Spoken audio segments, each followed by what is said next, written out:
Un homme qui ne crée pas d'entreprise, qui ne crée pas d'emploi, c'est un paresseux. Est-ce que les Africains ont encore quelques séquelles de l'esclavage et ont besoin de fouets pour pouvoir travailler convenablement? C'est une question que je me pose depuis plusieurs jours et dont on va parler dans cette vidéo. Je vous préviens, cette vidéo va piquer les amis parce que je vous donnerai mon point de vue de façon crue. À un moment donné, si nous voulons que les choses avancent, il faut qu'on apprenne à se dire les vérités.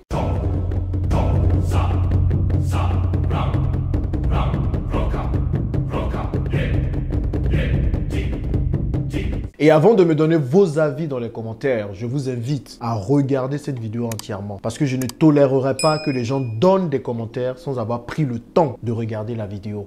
Juste en se basant sur le titre de cette vidéo. 2009, je suis étudiant en France. Et je viens en vacances à Abidjan, en Côte d'Ivoire. Et cette dame, dont je vais taire le nom, elle organise un événement. Donc elle recrute quelques personnes pour pouvoir organiser l'événement. Je la connais, pas personne interposée. Je pars aux préparations de cet événement. Et je vois la dame, elle a un bâton dans les mains. Et elle est vraiment dure. Elle parle à ses employés d'une façon totalement difficile. Et toi, si tu ne fais pas ça, tu vas voir ce que je vais te faire. Et pense ça, mets ça là-bas. Comment tu fais? Mais tu es bête ou quoi? Mais vraiment, elle était difficile avec ses employés. Et moi, j'ai regardé ça, j'étais choqué. J'étais choqué de la voir avec un bâton et donner des ordres comme ça.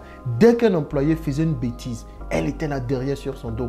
Elle surveillait chaque chose. Et donc moi, surpris, je dis mais madame, voilà, c'est un peu difficile quand même la façon dont vous traitez vos employés. Peut-être que si vous faites différemment, ça peut marcher aussi. Elle me regarde, elle me dit petit, tu as combien d'entreprises en Afrique? J'étais à l'époque étudiant, j'ai dit non, j'ai pas encore commencé à entreprendre et investir ici. Elle dit le jour où tu vas entreprendre en Afrique, tu viens me voir et on va parler de la même chose. Parce que si je ne suis pas dur comme ça, mon business va couler. Donc elle a dit ça et moi je l'ai jugé, j'ai dit mais c'est pas possible. Et on voit plusieurs autres entrepreneurs comme ça. Mais parfois vous vous dites que quand vous voulez que les choses avancent, vous êtes obligé d'utiliser la force. Parce que vous avez l'impression qu'une bonne partie des Africains ne veut pas travailler. Le rapport au travail est tellement difficile. Des gens se disent que sans rien faire, les choses pourront avancer. C'est bizarre en fait que lorsque les Africains travaillent avec d'autres Africains, qu'ils n'y mettent pas le sérieux, qu'ils n'y mettent pas l'engouement, qu'ils n'y mettent pas l'envie, qu'ils n'y mettent pas la motivation. Mais dès qu'ils travaillent avec des étrangers, des Libanais, des Chinois, des Européens, tout de suite, vous y voyez la motivation. Et c'est ce qui décourage plusieurs entrepreneurs. Parce que la plupart des gens qui viennent de la diaspora viennent dans un souci de création de richesses lorsqu'ils viennent créer des entreprises. Et en même temps, il veut voir les choses évoluer. Il veut voir la condition des gens qui vivent sur le terrain évoluer. Moi, c'est ce qui m'a poussé à tout quitter à Dubaï pour venir entreprendre ici. Je ne vais pas me laisser décourager par quelques personnes qui ne veulent pas travailler. Je vais forcément trouver celles qui veulent travailler. Mais il faut comprendre que cela peut représenter un blocage. Parce que plusieurs viennent, ils veulent travailler. Mais ils ne veulent pas venir travailler comme les Libanais travaillent avec leurs propres frères africains, comme les Chinois travaillent avec leurs propres frères africains, comme les Européens travaillent avec leurs propres frères africains. Ils veulent travailler d'une autre façon. Ils veulent travailler en bonne intelligence. Si nous voulons que le continent change, nous sommes obligés de parler de ces choses. Encore une fois, je ne me vois pas en Messie. Je ne suis pas Jésus ou je ne sais quoi pour venir changer les choses. Mais j'ai au moins une plateforme avec plus de 200 000 personnes dont je peux parler des problèmes qui vont permettre à ceux qui veulent venir investir ici de savoir à quoi ça donnait. D'accord? Et quand je rencontre ces problèmes, je trouve des solutions pour avancer. Mais il faut qu'on en parle. Pourquoi les Africains ne veulent pas travailler dans leur majorité? Quel est le rapport que nous avons au travail? Est-ce que le travail au final est une corvée que nous avons hérité de je ne sais quelle période qui nous fait comprendre que finalement ceux qui travaillent ne sont bons à rien? Pourquoi nous ne comprenons pas que le travail est ce qu'il y a de plus valeureux pour l'homme? Nous sommes toujours les premiers à parler du royaume de Kemet, à parler de l'Afrique glorieuse, à parler des royaumes africains, à parler de Mansa Moussa, à parler de quand l'Afrique régnait sur le monde entier. Vous pensez que c'est avec le fainéantisme que les gens sont arrivés à faire ça? Vous pensez que c'est avec la paresse que nos ancêtres ont construit tout ça? Je reste convaincu que les Africains travaillaient avant.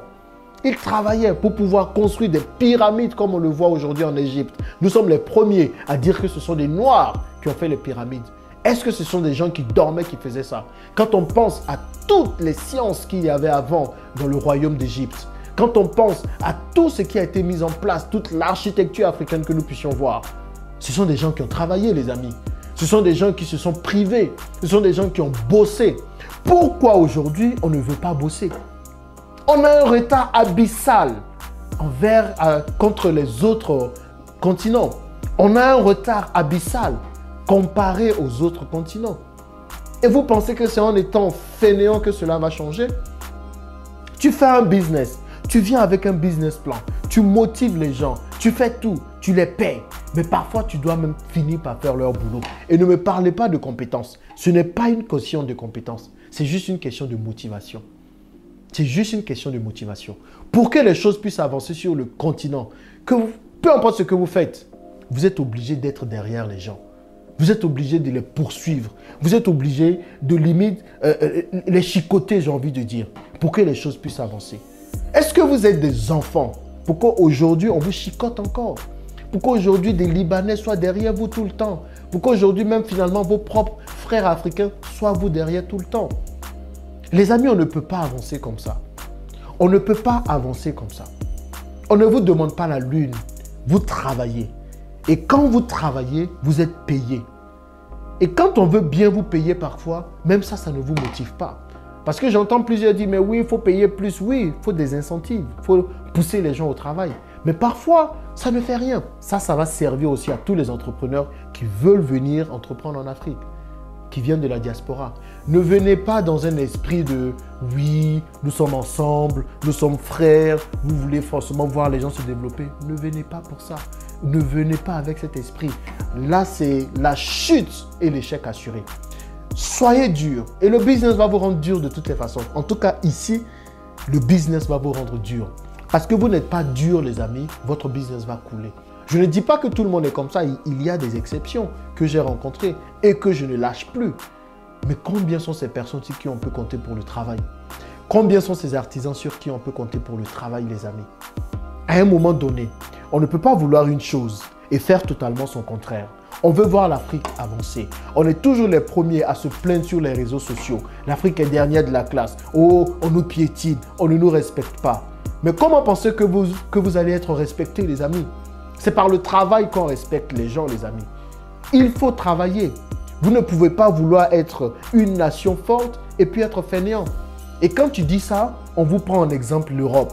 Mais oui, les Européens, ils travaillent 35 heures par semaine. Mais tu sais à quel niveau ils sont? Tu sais à quel niveau ils sont?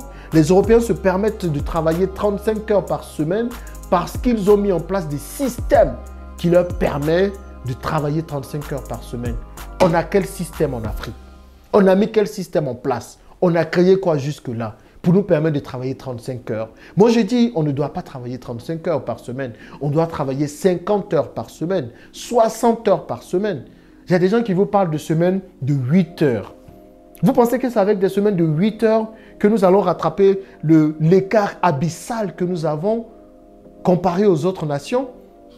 Si les autres nations travaillent 8 heures, toi, tu ne peux pas te permettre de travailler 8 heures quand tu as un retard à rattraper. Tu es obligé de travailler plus que 8 heures. Tu travailles 12 heures par jour. C'est comme ça que tu rattrapes ton retard. Tu as un concurrent, lui, il travaille 10 heures par jour. Ou bien s'il travaille peu, c'est parce qu'il a mis des systèmes en place pour travailler peu. Toi, tu veux le rattraper, mais tu n'es pas prêt à travailler. Lui, il travaille 8 heures, donc toi, tu vas te permettre de travailler 8 heures. Et encore, les 8 heures que tu travailles là, ce n'est même pas des 8 heures pleines. Quand on va te dire de venir à une telle heure au boulot, tu vas te ramener à une autre heure. Et tu veux rattraper un retard. Et tu veux un salaire comme l'autre. Ce n'est pas possible, les amis. Ce n'est pas possible, les amis. Il faut qu'il y ait plus de culture de travail dans notre société, dans notre communauté. Et si nos ancêtres ont pu faire ça avant la colonisation et l'esclavage, toute l'Afrique dont nous parlons, glorieuse qu'elle était avant, c'est que nous pouvons le faire. Mais il nous faut juste valoriser le travail. Je pense qu'il faut que nous remettions le travail au centre de nos occupations. Qu'on laisse les distractions, qu'on laisse le buzz, qu'on laisse la télé, qu'on laisse toutes ces choses qui nous ralentissent pour nous focaliser sur le travail. Tant qu'on ne fait pas ça, on ne va pas avancer. Et on va se retrouver ici, dans 100 ans, toujours en train de nous plaindre des conditions de l'Afrique. C'est pas possible. Il faut qu'on change cela.